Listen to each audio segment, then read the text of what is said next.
आपने फोन किया था ना? आप सीआईडी से? हाँ हाँ सर, मैंने फोन किया था। वो पोस्टर देखा था ना, वो खतरनाक आदमी का और वो औरत का भी। तो दोनों में से किसको देखा तुमने? साहब वो पोस्टर वाली औरत को, सेम टू सेम वही औरत थी। कहाँ देखा तुमने उस औरत को? इधर दुकान पर आई थी चिप्स लेने के लिए। कब आई थी? अभी थोड़ी देर पहले, तभी तो फोन किया मैं सबको। किस तरह गई वो औरत? वो गाड़ी लेके आई थी? नहीं साहब, वो चलते चलते उस गली से आई, चिप्स लिया और वापस उसी गली में चली गई। चलते चलते इस गली में गई? पक्का यकीन है कि वो इसी गली में गायब हुई? एकदम पक्का साहब, चेहरा इतना अजीब था, भूल कैसे सकता हूँ। सर, उसी गली में तो बकुल का फार्म हाउस भी है। बकुल का farm house? Oh no, let's go.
तुम खाओगी?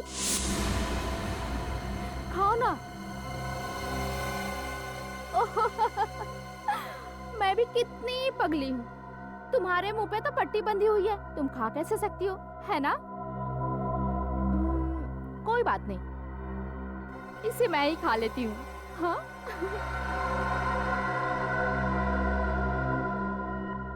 लेकिन तुम्हारी आंखें तो खुली है ना, तुम तो मुझे देख सकती हो, आंखों पे पट्टी नहीं है,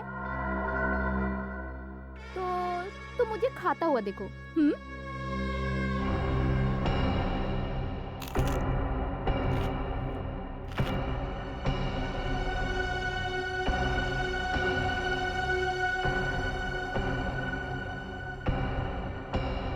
तो क्या नाम बताया तूने अपना? रश्मि,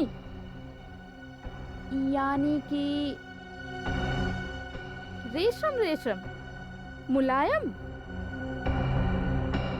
तेरी हिम्मत कैसे हुई कि तू मुझसे ज्यादा खूबसूरत दिखे? तेरा कोई हक नहीं है, कोई हक नहीं है तेरा, समझी तू? लेकिन अगर तूने हिम्मत की है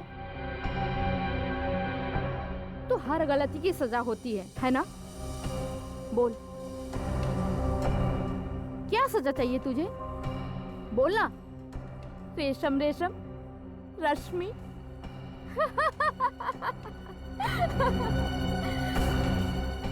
क्या हुआ? दर्द हो रहा है? लेकिन सजा मिलने से पहले मैं तुझे अपना सुंदर नृत्य दिखाना चाहती हूँ। हो जाए?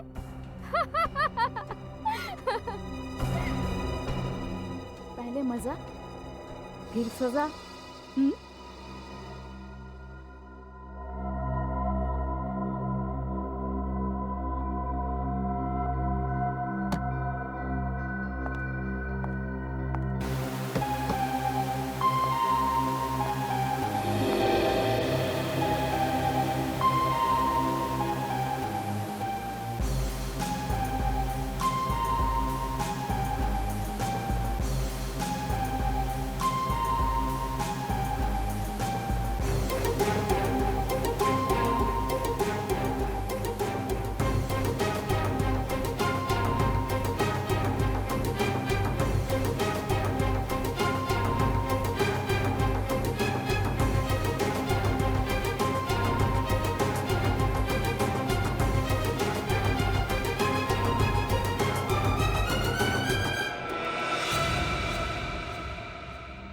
बहुत तरस आता है मुझे तेरे पर, बहुत तरस। पर मैंने अपने आप को समझा लिया है कि दया माया छोड़ दूं और तुझे मारकर दया से मुक्त हो जाऊंगी और तू अपने इस जीवन से मुक्त हो जाएगी।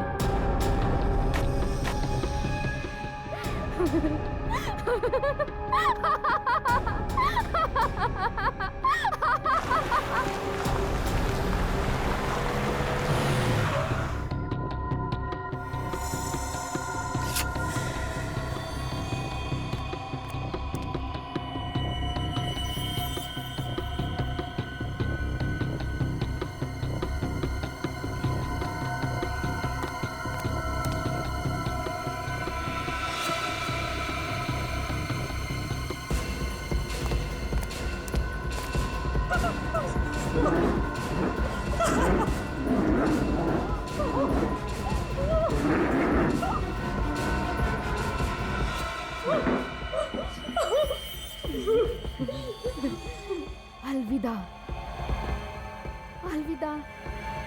मगर मुझे तेरी बहुत याद आएगी रश्मि।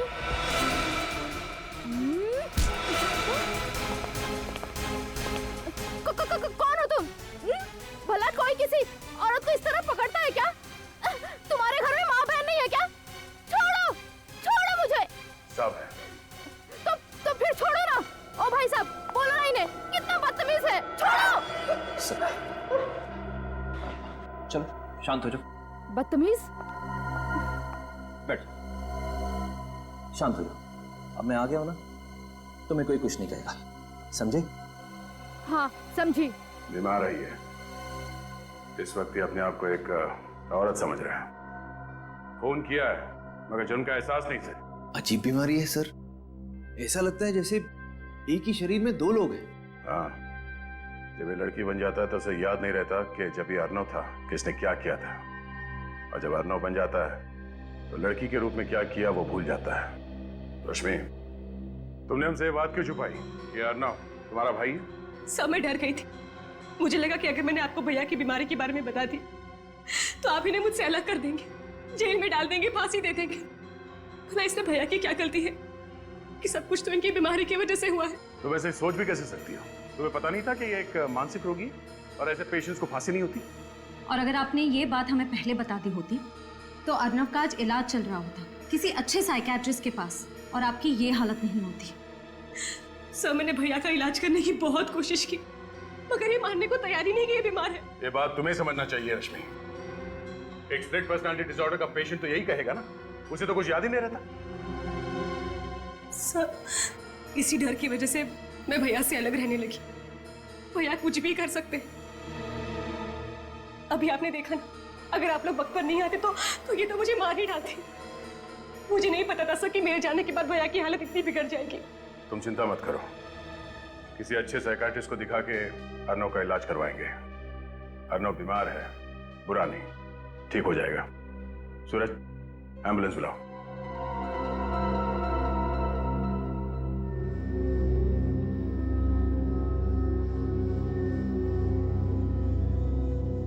Finger on your lips. मेरी क्लास में तुम लोग ज्यादा बात मत किया करो, और मैं जो सिखा रही हूँ उसे ध्यान से देखो, समझो, वरना एग्जाम कैसे पास करोगे तुम लोग? हाँ, A2 + B2 इज। कमरे में कोई भी नहीं, मगर उसे लग रहा है कि कमरे में बहुत सारे स्टूडेंट्स हैं और वो गड़बड़ कर रहे हैं। अर्नव की तबीयत बिगड़ती जा रही है। देखिए, फिलहाल वो खुद को एक औरत यानी प्रोफेसर पायल समझ रहा है। डॉक्टर साहब, मुझे पता है इस बीमारी को ठीक करना बहुत मुश्किल है, लेकिन वक्त चाहे जितना भी लगे आप अर्नव को ठीक करने की कोशिश कीजिए। और एक रिक्वेस्ट है, अर्नव को एक अलग से कमरे में रखिएगा। मेरे कहने का मतलब है। सर, आप चिंता ना करें, हम जानते हैं कि ऐसी स्थिति में वो औरों के लिए खतरा बन सकता है, इसलिए हमने अर्नव को एक अलग वार्ड में सुरक्षित रखने का बंदोबस्त किया है। डॉक्टर साहब, ये बताइए कि इसकी तबीयत कब तक ठीक हो सकती है? मेरा मतलब है, ये अपनी पर्सनालिटी में कब तक वापस आ सकता है? बताना मुश्किल है, और मैं इसके ठीक होने की कोई गारंटी भी नहीं दे सकता। 6 महीने, साल भर, 2 साल, सब डिपेंड करता है कि वो ट्रीटमेंट के साथ कितना रिस्पॉन्ड करता है।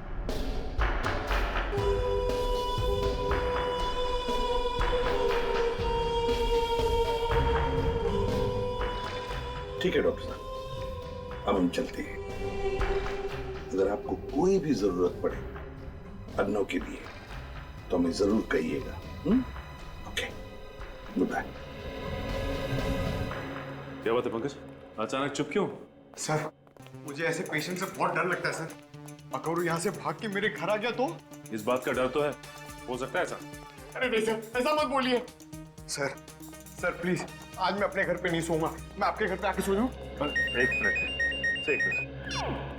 हाँ पंकज। हाँ। ओके। क्या पंकज, एक सिंपल सा कैच नहीं पकड़ पाए तुम? अरे सर को बताना तो चाहिए था, मेरा ध्यान नहीं था। और राइट हैंड में ये रुमाल था, मैं लेफ्ट से कैसे कैच पकड़ूं? मैं राइट ही हूँ। फिलहाल वो खुद को एक औरत यानी कि प्रोफेसर पायल समझ रहा है।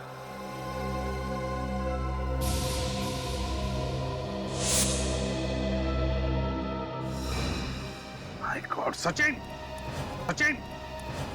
ये अर्नव बीमारी का नाटक कर रहा है। बीमार नहीं है वो।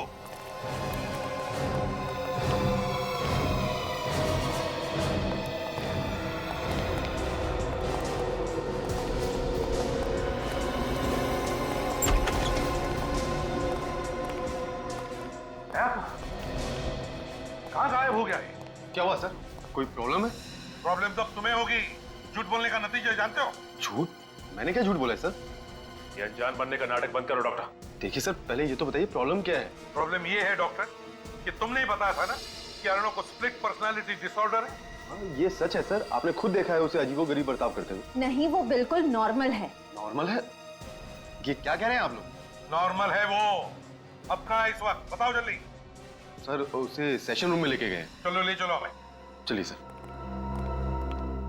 अगर तुम प्रोफेसर की बात नहीं मानोगे ना तो प्रोफेसर तुम्हें पनिशमेंट देंगी, समझे? सॉरी।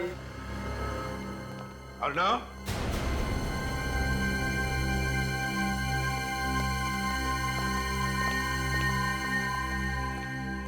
आजकल के बच्चे, बाप रे बाप।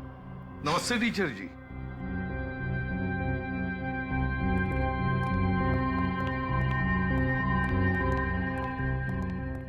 नमस्ते। क्या आपका बच्चा हमारे यहाँ स्टूडेंट है? जी नहीं, मैं एसीपी प्रद्युमन, ये है इंस्पेक्टर सचिन, श्रेया और पंकज। हम लोग सीआईडी से हैं। सीआईडी? जी हाँ, सीआईडी। वैसे आपका नाम क्या है टीचर जी? पायल। पायल। पायल, पायल, तुम्हें पता है हम यहाँ किस लिए आए? हाँ, मुझे पता है आप लोग यहाँ क्यों आए हैं। तब तो तुम ये भी जानती होगी कि तुमने क्या क्या किया है। हाँ, मैंने ही बकुल को मारा है। मैंने उसका खून किया है। सब याद है। लेकिन सर, एक बात समझ में नहीं आ रही कि अगर खून इन्होंने किया है तो बकुल के खून का इल्जाम अर्नव ने अपने सर पे क्यों ले लिया? हाँ, क्यों किया अर्नव ने ऐसा? हाँ? अर्नव? ये अर्नव कौन है? मैं अर्नव को नहीं जानती हूँ। ये सब छोड़िए पायल जी, ये बताइए कि बकुल का खून कैसे किया आपने? चाकू मारकर। और जब चाकू मारा तब बकुल कहाँ था? उसके फार्म हाउस पे। तो उसके फार्म हाउस पर तुम गई कैसे? पीछे के दरवाजे से। फार्म हाउस और पहुंची कैसे? इतने दूर है वो फार्म हाउस? गाड़ी से। ओह। गाड़ी का कलर? Red, black. तो फार्म हाउस के अंदर जाते ही तुमने बकुल पर वार कर दिया? नहीं, मैं वार करने वाली ही थी, लेकिन मुझे जब पता चला कि जिस आदमी को मैं मारने जा रही हूँ वो बकुल नहीं है, दरअसल कोई और आदमी है, तो मुझे टेंशन आ गया और मैंने बस यही सोचा कि उस आदमी को बेहोश कर दूं। कैसे बेहोश किया? डंडा मार के। तुम जानती थी उस अनजान आदमी को? नहीं, मैं उस आदमी का चेहरा नहीं देख पाई। कैसे देख पाती? अंधेरा जो था। और खून करने के बाद क्या किया तुमने? मैं खिड़की से भागी और बंगलों के पीछे सुनसान घर की छत पे वो कपड़ों से भरा बैग फेंक दिया मैंने। मतलब अपनी गाड़ी में नहीं गई तुम? नहीं। फिर तो आपकी गाड़ी वहीं पे खड़ी होनी चाहिए थी। लेकिन सर, हमें तो वहाँ कोई कार नहीं मिली। चोरी हुई होगी, वो तुम पता लगा ही लेंगे। बकुल को क्यों मारा तुमने? हाँ?